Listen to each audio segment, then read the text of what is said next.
Last German engines built by John Fowler of Leeds, built for Anderton and Rowland, the fairground contractors who are still operational, of course. The Anderton Company, the DeVay family still own the Anderton and Rowland Company, still operating. Their fairground was operating in Taunton a few weeks ago. And this engine was built in 1932, is one of just 4 Super Lions, theoretically 10 horsepower, actually generates a great deal more than that, and operated in this area. We were looking a few minutes ago at a photograph of it in Taunton, at Taunton Fair in 1945, driven then by somebody called Dick Davis, and it was built to a very high standard, you can see, and it was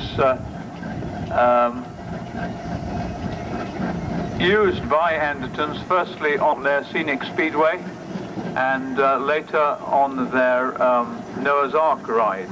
And the sign writing there is just as it would have been in its working days.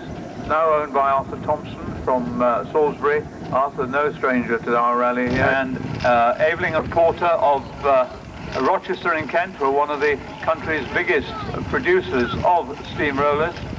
Always recognizable, those of us who are young enough to remember steamrollers on the road. I say young enough advisedly there. That's enough about me. We'll remember the prancing horse on the front was not only the coat of arms of the County of Kent, but also the trademark of Aveling's. This particular roller, called Rosetta, owned by Lou Lewis. The whole Lewis family here out in force. Vicky behind driving, and Joy sitting on the trailer, and the family dog with the little miniature Burrell traction engine coming along behind there. Fowler, ploughing engine, Victory, one of a pair. The other one I seem to remember is Dreadnought. And these two operated in Scotland.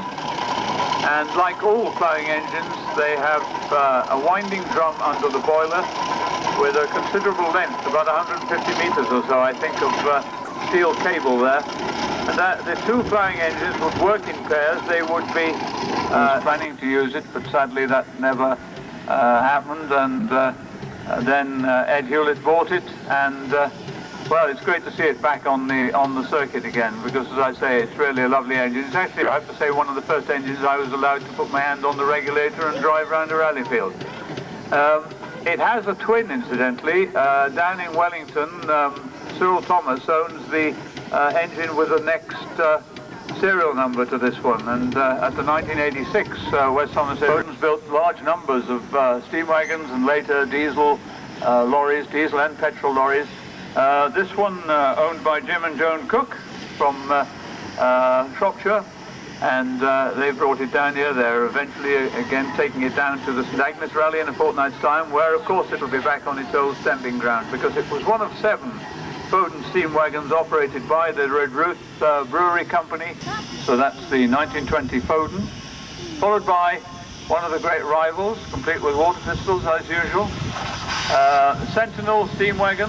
Sentinels, of course, based in Shrewsbury. They were the great rivals of Foden, and they built their engines with their wagons rather, with the engines under the... And another lovely lorry coming past, a steam lorry, steam wagon, spelt with 2 G's incidentally, for Sentinels. Sentinels always... Oh, and there's another water pistol there, I thought there might be. Battle will commence before long. This one of a pair of wagons supplied, as you can see, to Brown and Sons of Chelmsford, and later on went to the Star Brick Company in North Wales, when it ran around in a bright orange livery. Good for 40, 45 miles an hour, probably on the road at least. Good road wagons. And then the opposition. Oh, there are water pistols everywhere. Back to Foden's, and Brian's going to love this, because I'm going to mention W.J. King's in a minute. This is a Foden steam wagon operated by W.J. King's when they had their road maintenance and the traction engine boiler, and the works, the cylinders and so on, are above the boiler like a traction engine rather than being a fully enclosed underfloor engine. And then going past us we have Ah, the crew have got their ice creams. They're well organised. They can't have had them long because they would have melted away on the engine there. But this is the little Garrett 4CD tractor, owned and driven by Mary Ford from Gillingham in Dorset. Easily recognised as a Henry Richards engine because they all had Newport registrations, DW registrations. But pretty little tractor there. Rubber tyres, of course, make it a good performer on the road. And it's nice to see it here at our rally. I think it's been here once or twice before. And it stayed there for some years. And eventually went to the Isle of Man, where it was used for haulage on the docks there. And in about 1929, Isaac Ball, the road maintenance contractor in Lancashire, acquired it. Then sold to her driver, Mr. Ivy of Black Torrington, for the same work. Just after the Second World War, it began working on a stone crusher near Torrington and remained there till 1957. It's owned by the James family. It's been owned since 1961, in fact, since Father Dave bought it, and it's now driven by Nick to various rallies all over the place here. It's another engine that works for its living. It's usually to be seen on a saw bench or doing something at rallies, and it's quite unusual for an agricultural engine in that it's fitted with a canopy, just as the Marshall was that we saw earlier, because most agricultural engines didn't have any protection for the drivers, presumably on the basis of the ploughman and the carter and so on. They didn't have any roof over their head for their work, so why should the engine owner pay for his?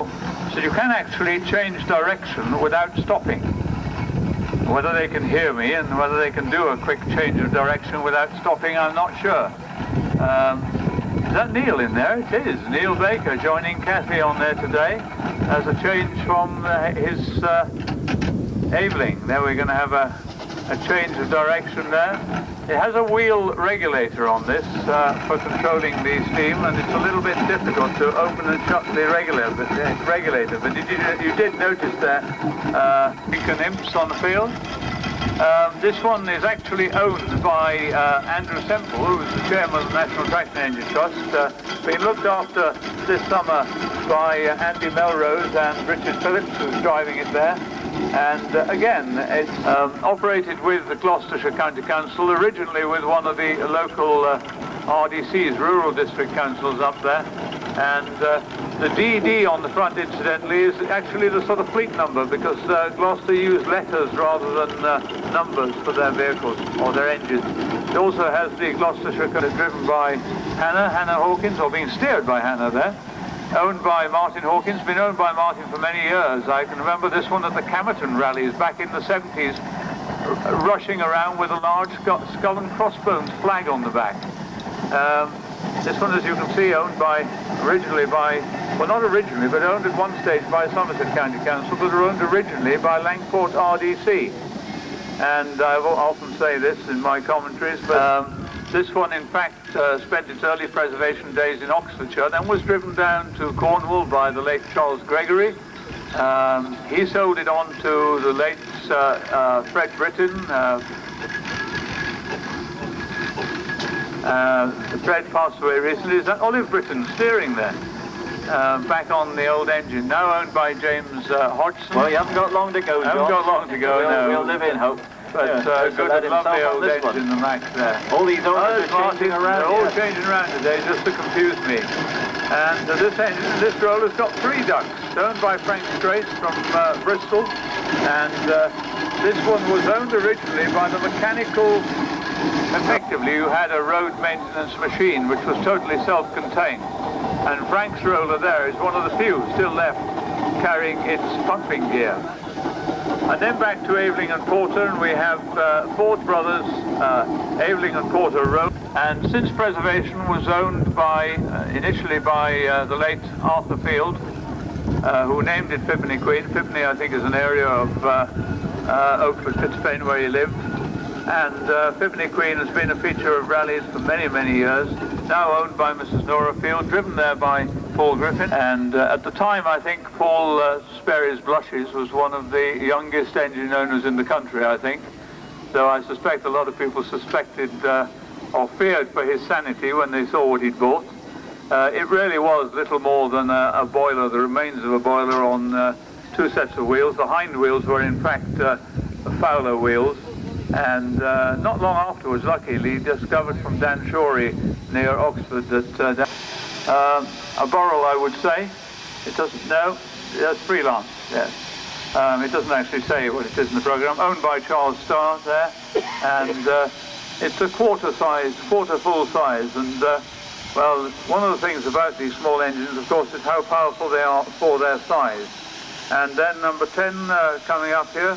I don't imagine they drove that all the way down from the Wirral, unless they started this time last year. But Union Jack flying proudly on the back there, and it was built by the owner over an 18-month period to get it into steam and running team, who give haulage demonstrations. But not only that, this little engine, very hard work little engine, it's been rebuilt by John at least once, and 3 times now. He's even got, I think it's scale. Sometimes you get 4.5 inch just to be slightly different. But that's almost the smallest practical size for Melbourne Brewery wagons. But no Burrell wagons, as far as we know, have survived in full size. And that is a perfect miniature of what they did look like. Even got a miniature bulb horn in there, and I bet it works as well. Yes, it does. Just always get a demonstration. And Register's works have recently been demolished or being redeveloped or something. It's always sad when these old buildings, old factory buildings disappear. We haven't got a full-size auction here this weekend, so it's nice to have miniature versions of the engines that we don't have in full size. And of course it is important to remember that these engines are miniatures. I mean, this is amazing when you see a little engine like this, perfectly happy, driving around the field. That is steam operated, incidentally. You may be fooled into thinking he's got a large sort of clockwork motor or something underneath the trolley on the back there, but no, he hasn't. And then we have the little Fowler coming past here.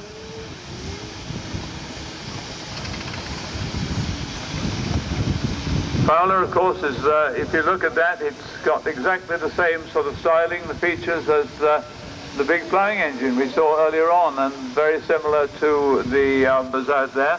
The simplicity was a little 3-ton roller built really for sort of patching work and lightweight rolling, if you like. And well, there are only about 7 of those in existence that have survived. Four-cylinder traction engine again there. Jeff, of course, no stranger to steam engines. For many years owned the Foden steam wagon with the tanker body, which always had Horrell cider on the back. Yes. And you see a lot of these engines, large and miniature, with discs on the side. They're insurance discs, of course, because if you run a steam engine on the rally field or on the road, you not only need insurance for your third party or comprehensive. Steve Rod going past there with a Foster 4-inch scale, and these Fosters very popular now as miniatures.